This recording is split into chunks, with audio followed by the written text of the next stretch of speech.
Welcome back, Freedom Savers. This is part 3 of my conversion from my aggressive dividend account to crazy aggressive dividends. So let's get into it, and I hope you enjoy.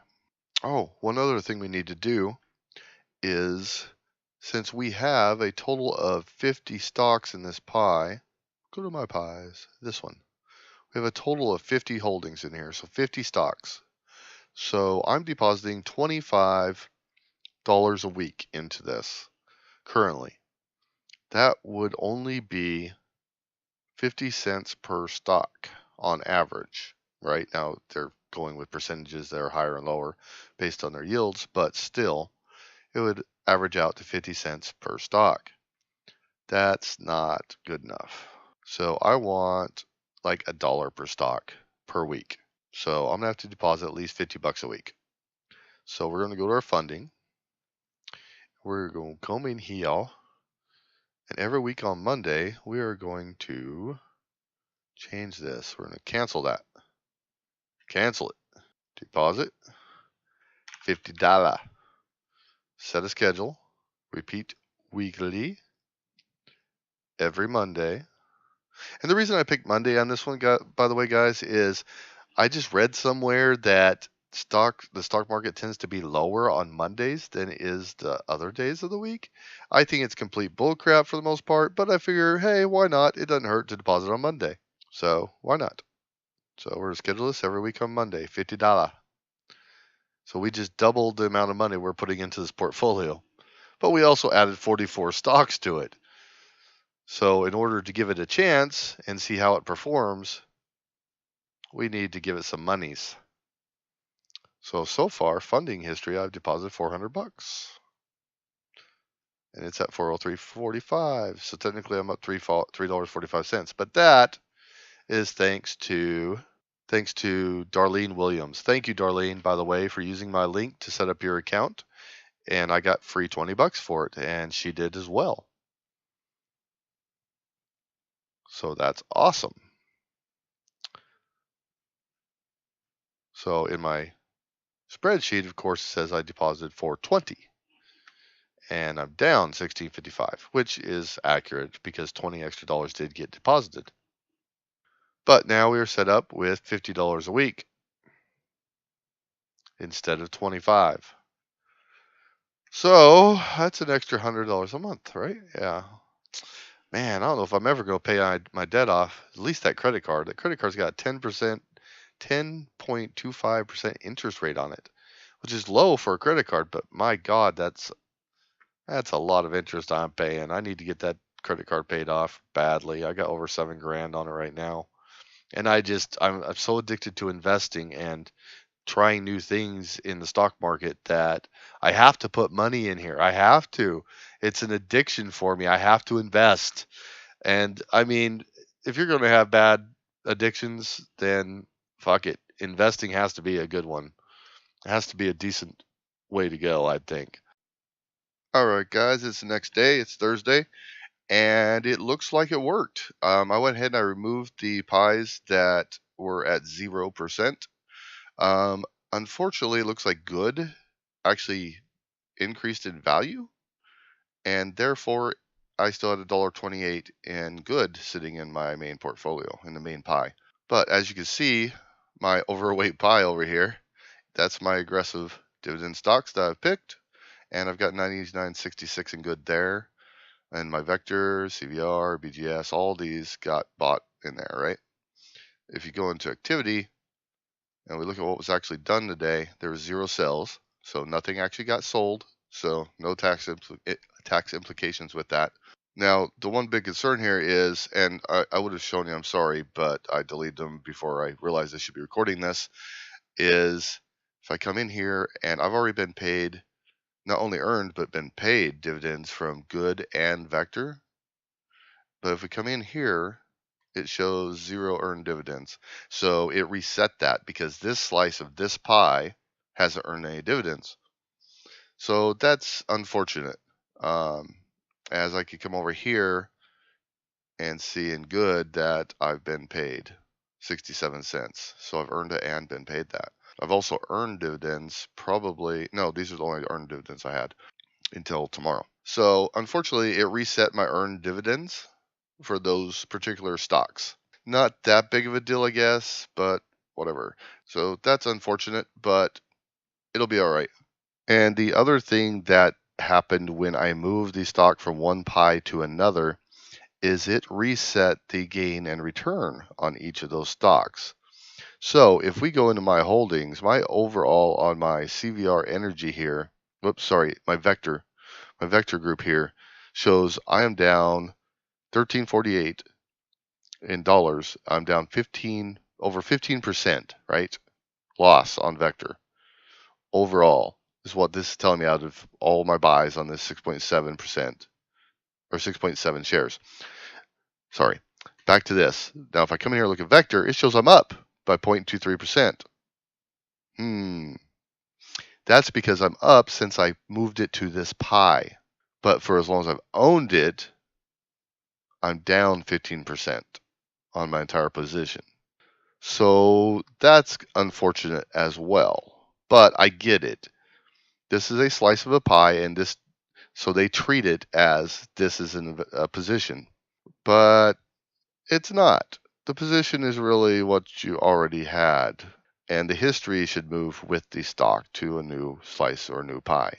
So yeah, I disagree with some of the decisions that M1's developers have made on this. I mean, it works fine, and I get it. In one way, it's logical, but overall, in an investing portfolio standpoint, it's not that logical. Like when I move vector from one pie to another pie, but I'm not actually selling my positions, I'm just moving them. All the history of that position should come with it, but it doesn't. So yeah, two unfortunate things.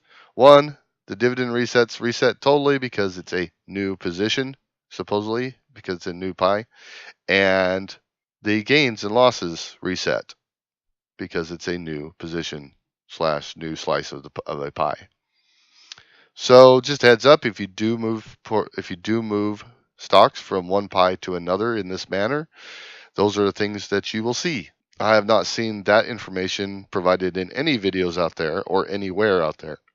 So now you know what happens if you try doing something like this and the benefits and downfalls of it. So benefits are I got my pie exactly how I want it with pies as slices, and the downfalls are it resets it as a new position.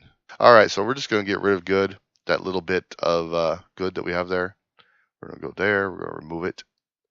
We're going to bring this up to the 20% it should be at. And save. Bam. So we're going to sell that $1.28 worth of good, or whatever value it is when it sells. And then our portfolio will look like this with our two slices, which is what we wanted. We've got our BDCs and M-REIT pie, and we've got our aggressive dividend pie in our overall pie of crazy aggressive dividends. So right now, the aggressive dividend stock pie slice is 92.1% of the portfolio, because that's what I have been investing in, is those 6 stocks that are included in that slice. And my BDCs and M-REITs, all these new 40 stocks, are 7.5% of my portfolio. So all my money will be going into here right now, I think, and none in here. So these extra positions, Gov and all these, won't actually be getting any money at all, I don't think, until this gets up to its target. I'm pretty sure that's how it's going to work. So we'll see, because even though these are underweighted, right? I mean, I want 18%, it's only at 0.8%. I'm thinking all the money, when it's auto invested, will go into this pie, this slice here, because it's so low on its target, and this is overweighted already. I've got way too much in there. So I could rebalance this, and that would sell off stocks and buy stocks and balance it out, but I'm not doing that. So we just won't invest in these until then, or we'll do it manually. We have a little bit in there, and we can manually add a little bit if need to in here every once in a while. Long story short, it worked. It moved them. My pie's looking like it's supposed to now. Of course, this one slice is way overweighted, But as you can see, we come into our BDCs and REITs. We got 50% of the money in there, 49%, 50% in there as well. If we go into BDCs, you can see I now own some shares of everything. Go back, go to MREITs, same thing. I now own some shares of everything. And tomorrow will be Friday, and that's when I'll update my yearly tab here. Bam. And we'll put in all of our average prices, and it'll automatically figure out our yield on cost for all of this. And we'll figure out our yearly return, which shouldn't change much. It should be around 8%, I would guess, based on these numbers. Now, the thing is while this says overall average yield for this portfolio is 10.55, which is fabulous, by the way. It's much better than 8 even, which is what I was getting. Much riskier as well, just for that 2%.